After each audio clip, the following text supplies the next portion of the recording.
હેઠલા ફળિયા ગાડરિયા પ્રાથમિક શાળામાં પ્રવેશોત્સવની ઉજવણી। વલસાડ જિલ્લા પંચાયતના માનનીય પ્રમુખ શ્રી મનહરભાઈ પટેલના અધ્યક્ષના હેઠળ હેઠલા ફળિયા ગાડરિયા પ્રાથમિક શાળામાં બાલવાટિકા અને ધોરણ 1ના બાળકોને પ્રવેશ આપવામાં આવ્યો। શરૂઆતમાં શાળા પરિવાર અને એસએમસી પરિવારે મહેમાનોને આવકાર્યા। ગામના આગેવાન રમણભાઈ અને રમેશભાઈએ રોપા દ્વારા મહેમાનોનું અલગથી સ્વાગત કર્યું। શાળાના ઉપશિક્ષક શ્રી વિનયભાઈએ પ્રાસંગિક વક્તવ્ય સાથે શાળાની ઝાંખી રજૂ કરી। શાળાના શ્રેષ્ઠ વિદ્યાર્થીઓને મોમેન્ટો આપી સન્માનવામાં આવ્યા। કમુબા ફાઉન્ડેશન પારડી તરફથી નોટબુક, ડો.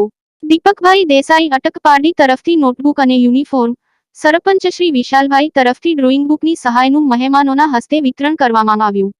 આ પ્રસંગે અતિથિ વિશેષ તરીકે નિવૃત્ત શિક્ષક બાલુભાઈ, લાયઝન અધિકારી પ્રકાશભાઈ, ગામના સરપંચ શ્રી વિશાલભાઈ, શાળાના માજી આચાર્ય શ્રી લક્ષ્મણભાઈ, એસએમસી અધ્યક્ષ કિન્નરીબેન, શાળા સહયોગી રમણભાઈ, રમેશભાઈ, કનુભાઈ, ધીરુભાઈ, મહેશભાઈ, મહેન્દ્રભાઈ, આરોગ્ય પ્રતિનિધિ મૃણાલિનીબેન, આમંત્રિત મહેમાનો, વાલીઓ મોટી સંખ્યામાં હાજર રહ્યા। કાર્યક્રમમાં હાજર રહેલ શાળા સહયોગી રાજેશભાઈ, દિવેશકુમાર, દેવા, જિજ્ઞેશકુમાર અને જયંતિભાઈને પ્રમાણપત્ર અને સ્મૃતિભેટ અર્પણ કરી નવાજવામાં આવ્યા। આ પ્રસંગે મુખ્ય મહેમાન શ્રી મનહરભાઈ પટેલે બાળકોના ઉજ્જવળ ભવિષ્ય અર્થે આશીર્વચનો પાઠવ્યા। શાળાના આચાર્ય બેન શ્રી સંગીતાબેન પટેલે કાર્યક્રમમાં સહભાગી સૌનો આભાર વ્યક્ત કર્યો। સમગ્ર કાર્યક્રમનું સંચાલન ધોરણ 4ની બાલિકા પલ અજયભાઈ પટેલે સફળ રીતે કર્યું।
દીકરી એટલે આશીર્વાદ નહીં, દીકરી એટલે આશીર્વાદમાં મળેલ ઈશ્વર।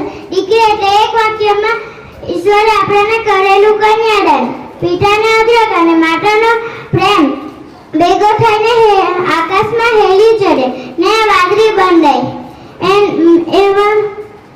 એવામાં સ્પર્ધા હતી। તેમાં અને કન્યા કેળવણી મહોત્સવમાં ઉપસ્થિત આજ ગામના અને મારા મિત્ર સરપંચ શ્રી વિશાલભાઈ, સીઆરસી પ્રકાશભાઈ, મારી જોડે પધારેલા નિવૃત્ત શિક્ષક ભાઈ શ્રી બાલુભાઈ, આ શાળાના આચાર્ય, શિક્ષકગણ, મંચ પર બિરાજમાન સૌ મહાનુભાવો, ગામના આગેવાનો અને વાલા બાળકો, આપણા પ્રકાશભાઈએ શિક્ષણ વિશે તો બધી વાત કરી દીધી, એટલે વધુ ન કહેતા આપણા બાળકો શિક્ષકો તો ભણાવતા જ હોય છે, પણ આપણે ઘરે એક એક કલાક આપણા બાળકને ટાઈમ આપીને એમને શીખવીએ તો આપણું બાળકનું ભવિષ્ય ખૂબ ઉજ્જવળ બનશે।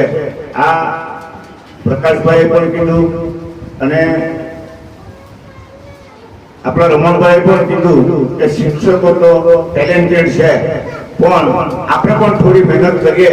આ દેશના જ્યારે નરેન્દ્રભાઈ મોદી 2003માં મુખ્યમંત્રી બન્યા ત્યારે શાળા પ્રવેશોત્સવ અને કન્યા કેળવણી મહોત્સવ એ એમની નેમ હતી કે આ રાજ્યમાં એક પણ બાળક ભણવા વગર વંચિત ન રહી જાય એ માટેનો આ કાર્યક્રમ છે. અને આપણે 2047માં જ્યારે વિકસિત રાષ્ટ્ર બનાવવાના છે ત્યારે આ બાળકો આપણું ભવિષ્ય છે એ જ અભ્યર્થના સાથે ભારત માટે